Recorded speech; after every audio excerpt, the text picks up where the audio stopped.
ότι είναι εδώ ο κύριος Σάββας Χατζησάβα. Θα μου επιτρέψετε να τον αφήσω να αυτοσυστηθεί μόνος του, διότι μου είπε διάφορες ιδιότητες, τις οποίες δεν μπορώ να θυμηθώ να είμαι ειλικρινής. Σάββα μου, καλημέρα. Καλημέρα σας, καλώς ορίσατε. Ευχαριστώ που είστε εδώ. Ευχαριστούμε το Ράδιο Πρώτο που μας στηρίζει την κοινολογική προσπάθεια που κάνουμε και την κοινοφιλική. Είμαι ο πρόεδρος του Κοινολογικού Ομίλου Κύπρου. Είμαι διεθνής κριτής για όλες τις φυλές. Είμαι εκπρόσωπος της Κύπρου στην Παγκόσμια Ομοσπονδία όσον αφορά τα θέματα, κοινολογικά θέματα της Κύπρου. Η Παγκόσμια Ομοσπονδία, όπως παντού και πάντοτε σε όλες τις ομοσπονδίες,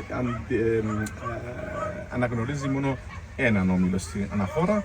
Από ό,τι καταλαβαίνω πάντως, συγγνώμη που σε διακόπτω, είστε στην ουσία ο επίσημος, να το πω έτσι, φορέας, αν μου επιτρέπετε η έκφραση, που έχει να κάνει με την κοινολογία στην Κύπρο. Δηλαδή, οτιδήποτε άλλο μπορεί να υπάρχει στη χώρα μας, στο νησί μας, δεν έχει την εγκυρότητα και την επιθυμότητα που έχει.